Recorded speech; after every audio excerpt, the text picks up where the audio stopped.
investi 60 millions de dollars pour reconstruire les infrastructures de la Californie. C'était le plus gros investissement qui a été fait en 50 ans. C'est ce qu'on a fait, parce qu'on avait une grande vision. Et tout le monde a fini par suivre cette grande vision. Donc rappelez-vous, ne pensez jamais petit, pensez toujours grand.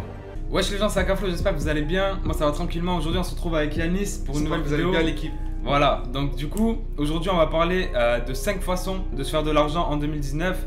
Donc voilà, on a testé pas mal de choses avec Yanis qui est ici. Donc du coup, on va pouvoir vous partager certaines choses qui peuvent marcher avec les avantages et les inconvénients bien sûr. Il y a souvent des inconvénients, c'est logique. Donc du coup, voilà, on va vous partager 5 idées. À vous de prendre celle qui vous plaît si vous voulez. Si vous voulez pas, c'est pas grave. En tout cas, je vous recommande vraiment de rester jusqu'à la fin. Comme ça, s'il y a une idée qui vous plaît pas, peut-être que l'autre vous plaira. Donc du coup, écoutez bien jusqu'à la fin de la vidéo. Et lâchez un like si tu veux plus de vidéos comme ça, l'équipe. Donc voilà, pour la première idée de business, ça sera pour le dropshipping. Je pense que vous connaissez tous, il y a vraiment beaucoup de personnes qui commencent à faire des vidéos sur ça, sur YouTube, etc. Et il y a vraiment beaucoup d'influenceurs qui en parlent sur les réseaux sociaux comme Snapchat et Instagram. Donc je vais laisser expliquer Flo. Ok, donc du coup, en fait, le dropshipping c'est bien. Pourquoi? Parce que c'est une manière de pouvoir se faire de l'argent légalement bien sûr déjà, premièrement, mais en plus de ça, sans trop investir. Ça veut dire, à part en publicité, vous n'aurez pas un gros investissement à faire parce que le coût d'un site c'est soit gratuit, soit très peu cher. Après par contre, l'inconvénient ça va être quoi? Ça va être que comme c'est déjà, ça a beaucoup été fait en fait, ça fait plusieurs années que ça existe. Au tout début, ceux qui ont commencé, forcément c'était bien, il y avait vraiment un moyen de gagner de l'argent. Mais là du coup c'est plus compliqué parce que si vous faites par exemple sur des, je sais pas, sur des lunettes ou sur des montres etc, c'est ce qu'on voit tout le temps. Si vous faites des boutiques dropshipping sur ces thèmes là par exemple, ça va être compliqué de vraiment se faire de l'argent vu que ça a été fait des milliers et des milliers de fois. Et puis aussi en plus de ça, il y a beaucoup de personnes qui commencent à connaître le système du dropshipping. Donc en gros tout simplement pour vous expliquer vite fait, le dropshipping ça va être quoi? Au lieu de faire un site où vous allez acheter du stock, où vous allez produire peut-être même votre marque, tout simplement vous allez trouver un fournisseur qui lui produit ses produits, ouais c'est ça. Et du coup en fait, au lieu que vous ayez du stock par exemple chez vous, dans un entrepôt, etc. Dès qu'un client va passer une commande sur votre site internet, ça va l'envoyer directement au fournisseur qui lui va envoyer le produit au client directement. En gros, vous n'allez pas toucher le produit. Vous avez le site, dès qu'il y a une commande, ça envoie directement au fournisseur, qui l'envoie au client, et vous après vous récupérez l'argent. Donc après pour trouver des produits, pour faire du dropshipping, il y a des sites comme AliExpress, etc. qui sont très réputés. Tout simplement en fait, il va falloir trouver un produit, donc un thème ou peu importe. Et à partir de ce moment-là, il va falloir contacter un fournisseur. Et ce fournisseur-là, en fait, il aura déjà appliqué un prix sur le produit. Donc imaginons, on va partir sur une montre qui vaut 8 €. Si la montre elle vaut 8 €, vous sur votre site, vous allez la mettre à 15 ou à 20 € peut-être. Et donc du coup, vous allez faire le bénéfice de 8 à 15 ou de 8 à 20 €. Donc voilà, en gros, si vous prenez par exemple un produit qui vaut 8 € de base, si vous le mettez à 15 €, vous allez faire 7 € de bénéfice. Les 7 € seront reversés à vous et les 8 € de base, donc c'est la valeur du produit en gros, ils vont aller au fournisseur directement. Donc voilà, je voulais vous expliquer un petit peu le concept du dropshipping parce que si on vous disait le nom juste sans vous l'expliquer, il y en a beaucoup qui ne connaissent pas quand même, donc c'est mieux de l'expliquer. Donc voilà, c'est quelque chose qui peut être bien, mais en 2019 on va dire que c'est plus trop le bon timing parce qu'il y a beaucoup de gens qui l'ont fait et c'est de plus en plus dur de se démarquer déjà premièrement et de trouver des bons produits pour monter sa boutique. Du coup on va passer à la deuxième idée de business. Donc là c'est Yanis qui va vous l'expliquer. Donc c'est les paris sportifs tout simplement. Moi j'ai testé cette méthode là, lui aussi. Donc justement on va pas vous en parler, je te laisse expliquer. Donc voilà, je pense que vous connaissez tous les paris sportifs. Il y a vraiment plus de personnes qui commencent à mettre de l'argent sur ça, sur les côtés matchs, etc. Je pense aussi que vous connaissez les pronostiqueurs, c'est-à-dire les personnes qui vont analyser les matchs, etc. Qui vont vous balancer des matchs sur une plateforme, que ce soit sur Snapchat, que ce soit sur Telegram. Donc voilà, je pense que vous connaissez tous au moins un pronostiqueur qui balance sur Snap, sur Telegram ou même sur Instagram. Et en fait, c'est des personnes que vous allez payer peut-être 10 €, vous allez payer 20 € le mois. Ces personnes-là, vous balancez presque tous les jours des matchs. Après, c'est pas sûr qu'ils vont passer. Par exemple, il y a Barça-Real. Il va vous dire que voilà, le Real va gagner. Il va vous dire aussi la fiabilité, ça veut dire du match. Ça va être 50%, 60%, 70%. Donc voilà, après, vous pouvez beaucoup gagner de l'argent avec les paris sportifs quand vous pouvez beaucoup en perdre. Des fois, on peut être trop gourmand, ça veut dire on va gagner une fois, deux fois et on voudra tout miser. Et c'est là en fait qu'on va perdre.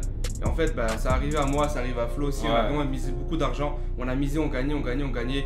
Après, des fois, on misait tout et puis bim, on perdait. En vrai, je pense que sur le long terme, les paris sportifs, pour en vivre, en tout cas, c'est très compliqué déjà, mais ça peut faire un bon complément de revenu. Après, voilà, il y a des risques, comme il a dit, déjà, faut investir dans un VIP, ça c'est sûr.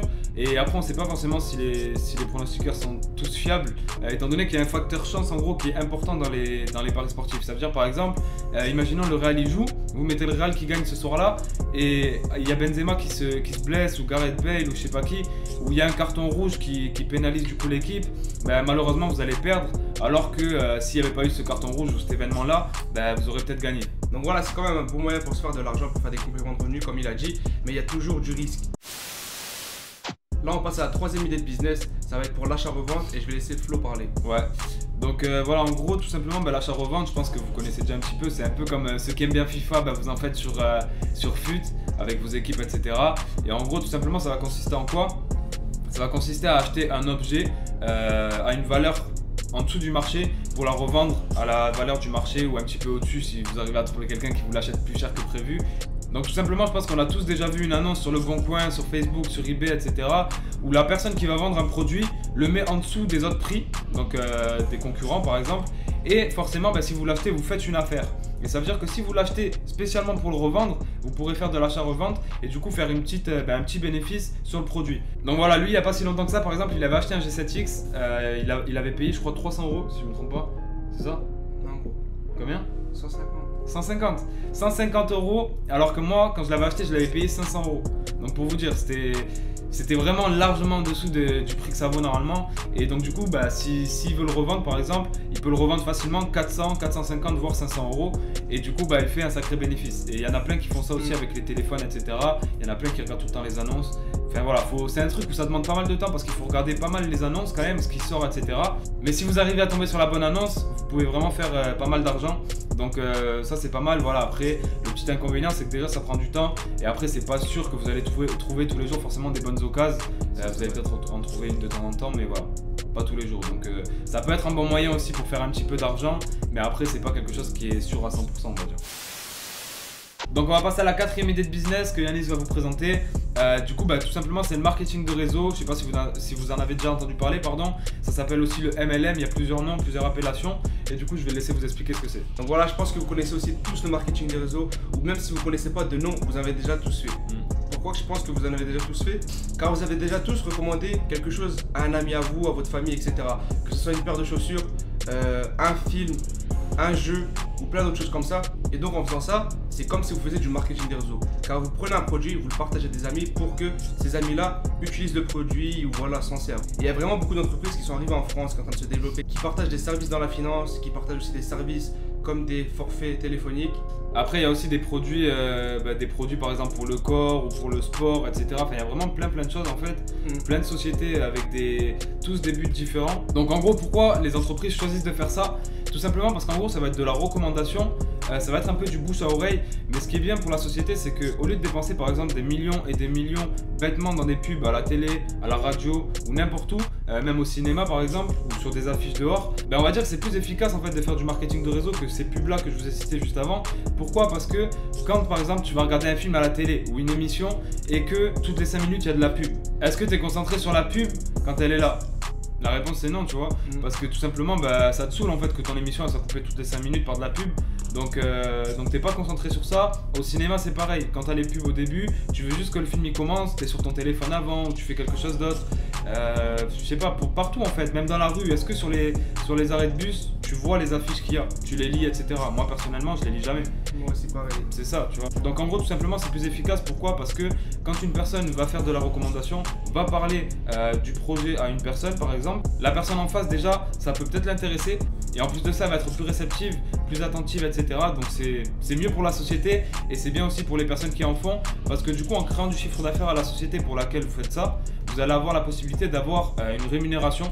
Donc en gros vous allez créer du chiffre d'affaires à la société et elle va vous reverser une petite part de ce chiffre d'affaires là. Pour la cinquième idée de business, ça sera dans le trading et la crypto-monnaie. Et pour ça, je vais laisser Flo en parler. Voilà, donc en gros, le trading et la crypto-monnaie, je pense que vous en avez peut-être entendu parler, vu que ces dernières années aussi, c'est en train de se démocratiser un petit peu. Donc franchement, déjà, ce qui est bien, c'est que ces domaines-là, c'est des domaines qui sont intéressants, tout simplement parce que c'est en rapport avec tout ce qui est annonce économique, etc., économie dans le monde et tout ça. Donc pour ceux qui aiment bien ça, ça peut être intéressant. Et après, moi, personnellement, avant de commencer le trading, je me disais, c'est quoi ça? Parce que c'est vrai que quand tu tapes trading, par exemple, sur Internet, tu vas voir quoi? Tu vas avoir des graphiques, etc. Tu vas dire ouais ça fait mal au crâne, comment je vais pouvoir m'y prendre avec ça? Et tout simplement, en fait, c'est les compétences et la formation qui va faire la différence. C'est-à-dire que le trading, la crypto-monnaie, ça peut être vraiment un bon business, mais faut forcément se former et acquérir des compétences sur ces domaines-là. Tu peux pas y aller comme ça, tu vois, te dire ouais, je mets par exemple, je sais pas, 500 €, je mets 100 €, je mets 50 € et je vais faire au hasard. C'est impossible. Forcément, il faut des connaissances. C'est comme même dans les paris sportifs, comme on parlait tout à l'heure, il faut savoir analyser. Sur le dropshipping, il faut avoir des certaines compétences aussi pour trouver une niche.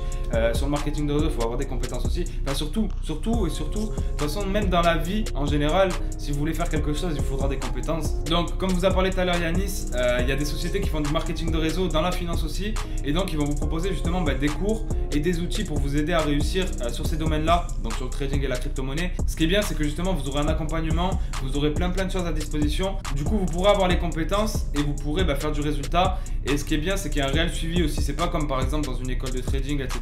Vous allez payer votre année, mais les cours ils vont avancer quoi qu'il arrive. Là, il y a des gens pour vous accompagner, pour avancer avec vous, etc. Donc c'est bien. Et en termes de prix, ça n'a rien à voir avec une école de finance non plus. Je pense que, vous connaissez peut-être pas les prix d'une école de finance, mais il faut compter vraiment entre 15 000, 20 000, voire 25 000 € l'année, en sachant que les études se font des fois sur 5 ans. Donc je vous laisse imaginer un petit peu combien ça fait. Personne n'a l'argent pour... s'il y en a, la preuve, sinon les écoles de trading n'existeraient pas, ou les écoles de finance. Mais pas beaucoup de gens ont les moyens pour payer des études dans ce genre d'école-là. Donc, y a des sociétés qui ont un tarif vraiment agressif, justement dans le but de démocratiser le trading et le rendre accessible à un maximum de personnes. Donc voilà l'équipe, on arrive déjà à la fin de la vidéo. On vous a partagé 5 idées, donc après à vous de voir laquelle vous préférez, etc., laquelle vous correspond le mieux. Si on vous parle de ça avec Yanis, c'est parce qu'on a quasiment tout testé. Tous ceux qui étaient dans la vidéo, il y en a au moins un des deux de nous deux qui a testé. Donc voilà, dropshipping c'est plutôt lui. Les paris sportifs, on a fait les deux. Après il y avait quoi, l'achat-revente, j'en ai fait, lui aussi il en a fait, il a pu en faire, tu vois, par exemple avec le G7X, etc. Et donc du coup voilà, le MLM et le trading maintenant, on s'est lancé dans ça il y a déjà un petit moment. Honnêtement c'est quelque chose qui est vraiment bien dans le sens où comme je vous dis, il y a un accompagnement, etc. Ça vous apporte un certain nombre de compétences et c'est quelque chose qui peut vraiment servir et qui peut faire un très beau complément de revenus, voire même qui peut devenir une source de revenus principale sur le long terme. Donc voilà, par exemple Yanis il m'a passé son compte là pour que je vous montre ses gains en trading aujourd'hui. Je sais pas si vous allez bien voir. Normalement ouais, 200 €. Voilà, il y a 200 €. Donc voilà, c'est quelque chose qui est assez énorme. Dans le sens où bien sûr, il a eu des formations, il a des compétences en trading, mais il arrive à faire ces résultats là aujourd'hui, en quelques mois. Donc je pense que personne ne cracherait dessus sur 200 € à la journée. Donc voilà, après c'est pas tous les jours qu'on fait 200 €, on peut faire plus comme moins. Mais en tout cas, aujourd'hui c'est ce qu'il a fait. Et du coup, et la journée n'est pas finie, bien sûr, ils sont encore en train de tourner les trades. Donc voilà l'équipe, n'hésitez surtout pas à nous ajouter sur nos réseaux sociaux, il y aura mes réseaux là et les réseaux de Flo juste ici. Si vous avez des questions, etc., si vous voulez en savoir plus sur les business, que ce soit sur le dropshipping, etc., le marketing comme vous avez dit, et aussi sur le trading, vous nous envoyez un message sur Snapchat ou sur Instagram et vous inquiétez pas, on pourra répondre à vos questions, vous donner plus d'informations, etc. Donc la vidéo est terminée, la vidéo touche à sa fin. Dites-nous vraiment si elle vous a plu en commentaire, laissez un maximum de commentaires, je compte sur vous. Laissez un maximum de likes aussi si vous avez kiffé ce genre de vidéo et pourquoi pas en refaire plusieurs avec d'autres idées. En tout cas, on espère que la vidéo vous aura plu et on vous souhaite une très bonne journée ou très bonne soirée suivant quand vous regardez la vidéo. Ciao l'équipe.